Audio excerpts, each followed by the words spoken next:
Hey guys, this is OddOneGaming. This is going to be another Raid Shadow Legends video. So this one's a very exciting one for me because honestly it's been a while since I was thinking about it, but then I forgot about it.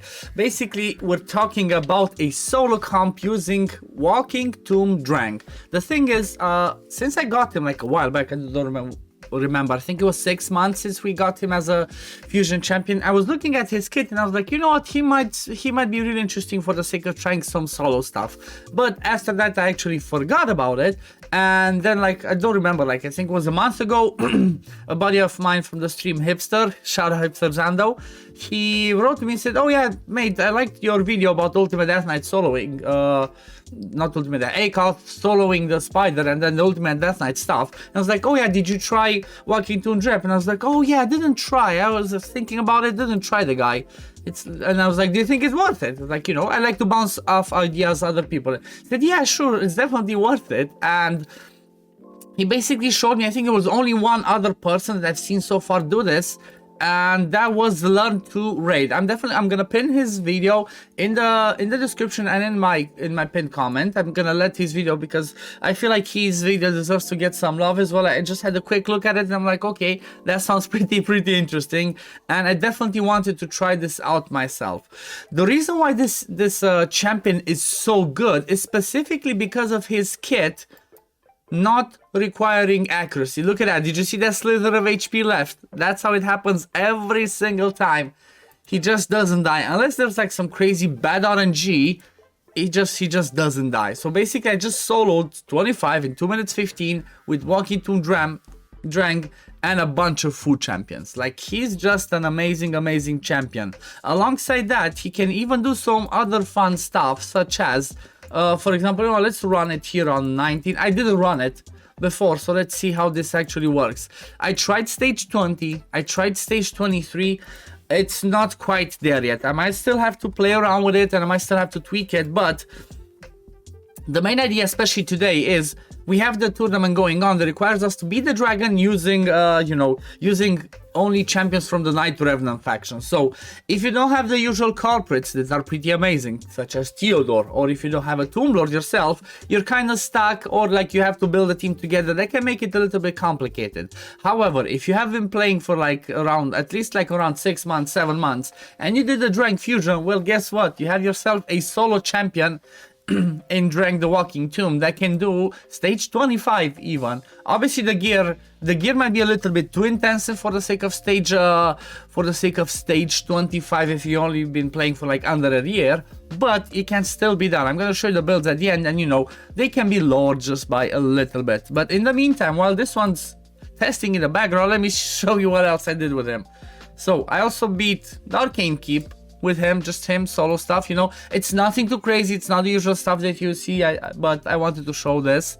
Then at the same time, even though stage 20 he's wrong affinity, he could even do stage 20 because of the fact that on stage 20 the boss and the ads do not hit as hard as they start hitting from stage 21 to 25. So even stage 20 you can do with him, and as it seems even stage 19 it works for Spider. This is not the most efficient one to do 19 for Spider, because you can still get, if you do stage 19, you can still get 4-star gear. So I would not recommend necessarily doing this, but if you feel like you want to do this, then you can do that. Or just throw an Ultimate Death Knight alongside him on stage 20 and you're good to go. You're not gonna farm 4 people, you're gonna farm 3 people with you're gonna farm food for 3 people alongside that. But yeah, like I showed, he can do stage 20 as well. And the thing to keep in mind is like this, guys. From stage 20 to 25 you get the same amount of XP. So if you do decide to farm, you know, farm the dungeon itself alongside food, keep in mind the stage 20 gives you the same amount of experience for each champion. The only thing that you get better on higher stages is obviously better chance at better quality gear, so keep that in mind. For example, I'm doing 25 because there's also 2 times on the dragon, there's also 2 times speed going on. So since I'm soloing it, I'm already being efficient with that energy and leveling up some of the champions, I might as well do the higher stage and try and get myself the best speed gear that I can. There's, at the same time, guess what? In the same build, he can also do stage 20 of Ice Golem. Look at this. Like, I ran this a few times, and again, on stage 20, there's no problem. Even if the boss retaliates with a retribution, he still didn't die. Like, the only thing that might happen is if you get like some crazy bad RNG on the second wave and just keep getting stunned 3 times in a row, then yeah, it's gonna fail. This type of builds in general are usually not something that's like 100%, unless you're Theodore, and then Theodore, yeah. But in general, they have a little bit of a small percentage of failure, like the 3%, you know. But I can definitely guarantee this build, for what I'm showing you, it's 97% win rate, you know. And again, I feel the funny thing is I feel like he's the fastest solo for stage 20 of Golem, because on the first wave you have those rares that put block buffs and the poisoners get stuck on that. But him, because he does that AoE HP burn, every time the HP burn takes on any other champion, it takes on the ones that have block debuffs as well. So that's pretty amazing. And at the same time for Golem, he can even do 23 because 23 is 4. So you know, him being strong affinity definitely helps out a ton. Definitely helps out a ton when you're strong affinity, because you don't get hit as hard. Another fun thing that I've noticed, and this is not something I would have tried myself, this is not something I would have tested myself ever, but learn to raid, like I said, the person that also saw made a video on this one, tested, and that's 12-6 doing Nightmare. So in the same build, you can actually do 12-6 Nightmare. That's pretty bonkers, you know. There's not too many champions that can farm what's it called, Nightmare campaign, but you know, him being one of them in the same build, it's pretty amazing. The thing is, yes, he's not gonna be fast, you know. Usually you would want people that do that farm Nightmare campaign for you to maybe do it somewhere around like 20 to 30 seconds. I get that, but still I'm pretty impressed at the fact that he can still farm Nightmare campaign in this build and does it in around like 1 minute. So you know, that's pretty awesome. That's something that I really wanted to show, honestly, because it's quite unique. It's quite unique, and it's not something that's shown quite often with you know, whenever they're shown some solo builds. But after this one's over, we're gonna jump in. I'm gonna show you the build that I have on him, the masteries. I'm gonna explain you a little bit and why he's so good. Like, honestly, one of the reasons why he's so amazing, for the sake of this one, it's all about his kit and the way that his HP burn works. Specifically, the fact that his HP burn does not require accuracy. Like, if you look at the A2, attacks on enemy has a 100% chance of placing HP burn on all enemies for 2 turns on a 3-turn cooldown. This debuff cannot be resisted. What does this mean? This means, just like for example a Ghostborn that has the same thing on the A3 with the decreased defense, this means you do not need any accuracy on him to land his HP burn.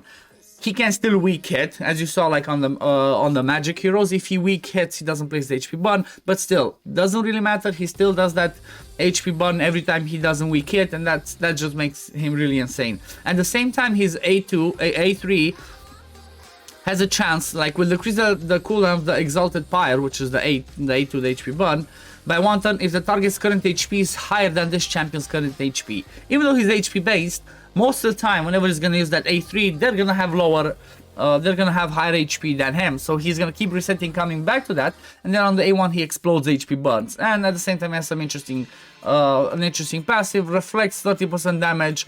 He receives back to the attacker if this champion has 15% HP or more. So when he's full HP, he's gonna reflect some damage. If he has lower HP, he does more damage. So for that reason, it's good to get like some stuff that I'm gonna show you in the masteries for him, and that is the Life Drinker and War Master.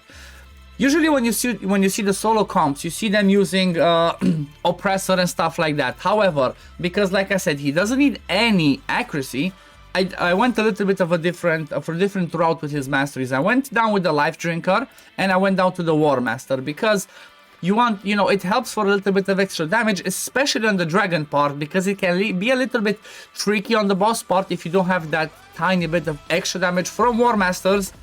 And it's like, for example, and from Brimstone. I'm quite sure this one works even without Brimstone, but obviously Brimstone helps a lot more, because those slams every time the boss does some hits can help you, you know, I guess make it more reliable. But even without Brimstone, if you build him well enough, it's gonna be pretty good. So this is what I went down the offense tree, and then the support tree. Again, because we don't care about the accuracy, I came down to this side because I wanted to get some turn meter when the HP burns expire, because remember, he explodes them on the A1, so every time he explodes them, he can gain a little bit of turn meter. At the same time, I took this one so I can get back obviously here. Then I went down the healing route because maybe not too many people know, but these masteries actually influence the heal you get from regeneration set and from immortal. So having the extra healings from here are gonna help. And then the last ones, I just took Cycle of Magic for a chance to reset, and Spirit Haste because there's nothing else that can help me too much. Maybe like I could have dropped this one and get myself Whirlwind of Death so he can get a little bit more speed, you know. This is something you would work around and see what works perfectly for you. But the build that I have on him is basically regeneration plus immortal. I did not use the best regeneration and the best immortal that I have on my account. That one's on Tomb Lord, on Ninja, on what's it called, Crypt King Raw. Like I tried to not use the best so I can make it slightly relatable, because my Great Hall is almost maxed. I have you know, I have some good stats, I have some Faction Guardians, so I try to make it a little bit relatable to show that, for example, like I said, if you're playing for at least 1 year, you should have decent enough regeneration and immortal, because you get it from clan boss, to be able to do a build like this. So I have him with almost 100,000 HP, 2.7k defense, 210 speed, nothing too crazy, 367 resistance. This resistance is overkill a bit for the sake of Dragon and Ice Golem. You need around 300, 310, you're good to go. This is just what I had, man. It is what it is. I didn't care about crit rate, I didn't care about crit damage, and I don't care about accuracy. So, you know, this is why I like the Walking Tomb Dreng so much, because compared to the other, like I said, compared to the other solo comps, he does not require any accuracy. Like normally you require accuracy, resist, speed. On Tomb Lord you require 100% crit rate. I could maybe even give him 100% crit rate. Sorry if you hear that noise, I just banged my keyboard. But I could even maybe give him 100% crit rate to do a little bit more damage for the sake of the bosses. But because, like I said, his A2 doesn't need accuracy, just go resist, some speed, and then survivable, and you see this amazing reward. Like, this was a really amazing video. I'm really happy that I decided to do this, because like I said, there's definitely plenty of people that actually went for the fusion, and maybe their Walking Tomb Dreng is a just HP burner for the sake of Spider, but they might have another HP burner and they don't have the Tomb Lords, the Battle Khazars, the Theodores, the whatever, to be able to do some solo runs. And guess what? Walking Tomb Dreng is your answer then, guys. But yeah, this is gonna be it for the video today. If you do enjoyed this video, don't forget to leave a like and subscribe to my channel, and I'm gonna see you all in the next one. Peace, love, take care everyone. Bye guys.